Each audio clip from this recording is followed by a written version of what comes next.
নমস্কার বন্ধুরা, নিয়ে চলে এসেছি তোমাদের জন্য আরেকটি গুরুত্বপূর্ণ অন্নপূর্ণা ভান্ডার সম্পর্কিত আপডেট নিয়ে।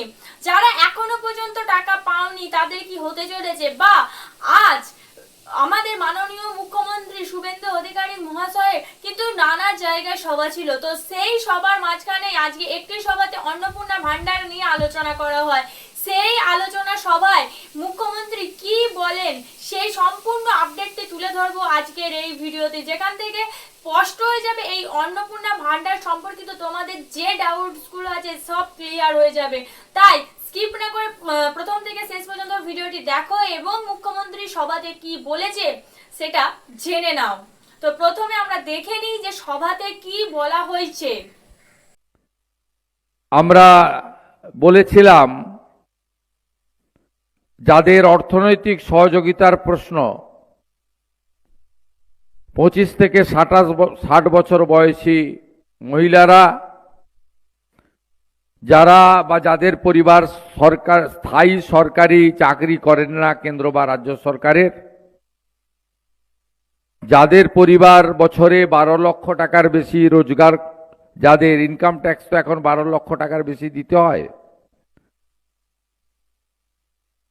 এই রকম কয়েকটি ক্ষেত্র ছাড়া যারা আবেদন করবেন তাদেরকে আমরা মাসে 3,000 টাকা করে দেব অন্নপূর্ণা যোজনাতে। আমরা অনেক কর্মসূচি নিয়েছি, সময় আমাদের হাতে বেশি ছিল না, মাত্র 3 মাস। তার মধ্যে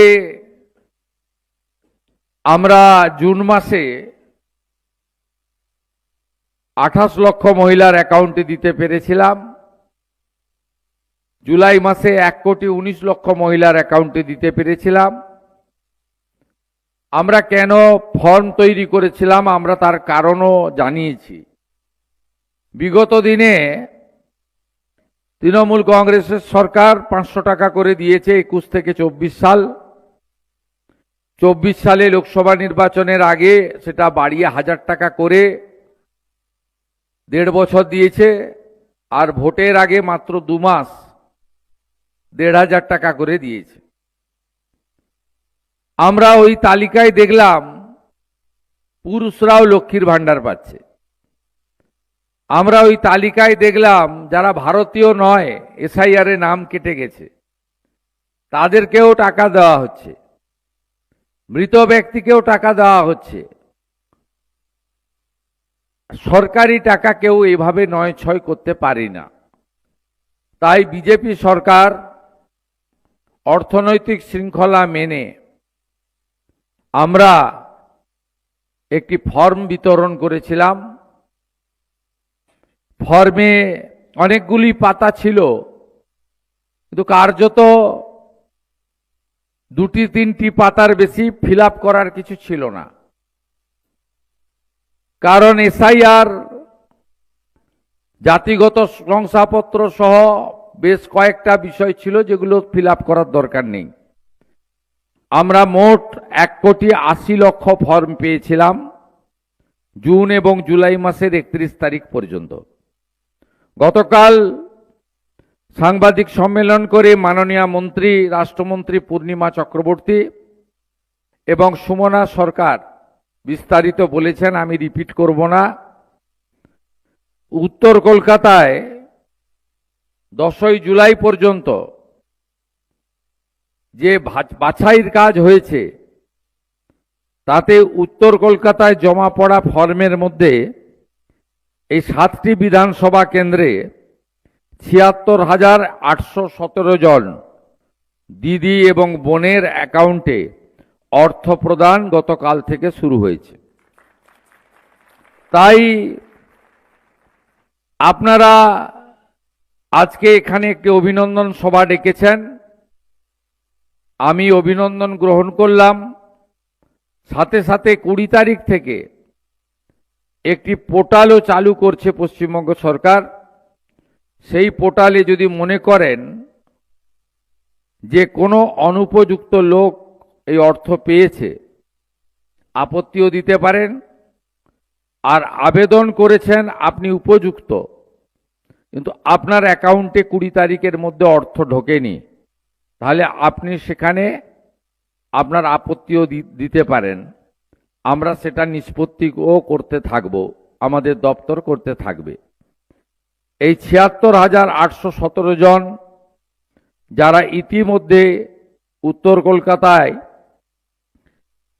যোগ্য হিসেবে বিবেচিত হয়েছেন, এদের কাছে আমার আবেদন, মা অন্নপূর্ণা যোজনার নামে যে স্কিম তৈরি হয়েছে, প্রত্যেক মাসে দ্বিতীয় সপ্তাহে আপনাদের কারোর কাছে যেতে হবে না।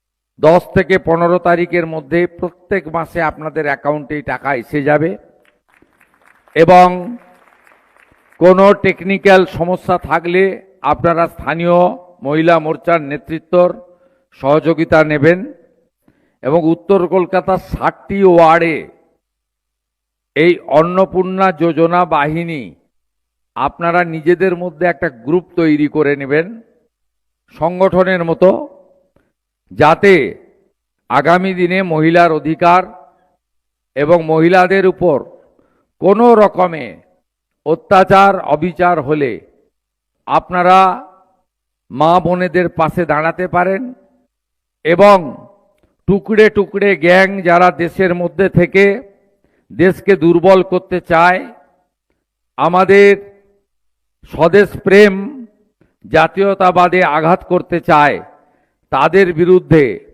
আপনারা মা মাতঙ্গিনী হাজরার মতো অথবা রানী রাসমণির মতো অথবা রানী শিরোমণির মতো অথবা বীণা দাসের মতো অথবা প্রীতিলতা ওয়াদ্দেদারের মতো আপনারা আগামী দিনে বীরাঙ্গনার ভূমিকা নেবেন।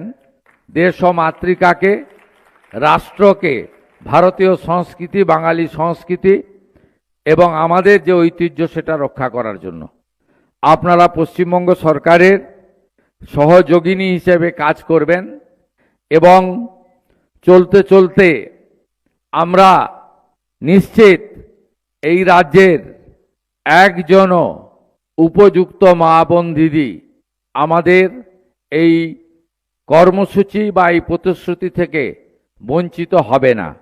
মাত্র 3 মাসের সরকার, আমাদের চলতে চলতে এই বিপুল কর্মযজ্ঞে ভুল ত্রুটি কিছু থেকে থাকতে পারে এবং সেটাও সংশোধন হতে হতে আমরা এগোবো। প্রকৃত উপযুক্তরা এই অর্থ পান সঠিক সময়, এটা আমরা চাই। আর যাদের এই অর্থ প্রয়োজন নেই, কোটিপতি, লক্ষপতি, অর্থশালী, আমি আশা করব তারা এই অর্থের যে তাদের প্রয়োজন নেই, তাদের সেই অর্থ যাতে আরেকটি বোন পান তার সুযোগও তারা করে দেবেন, এটুকুই আমি আপনাদের সকলের কাছে প্রার্থনা করব।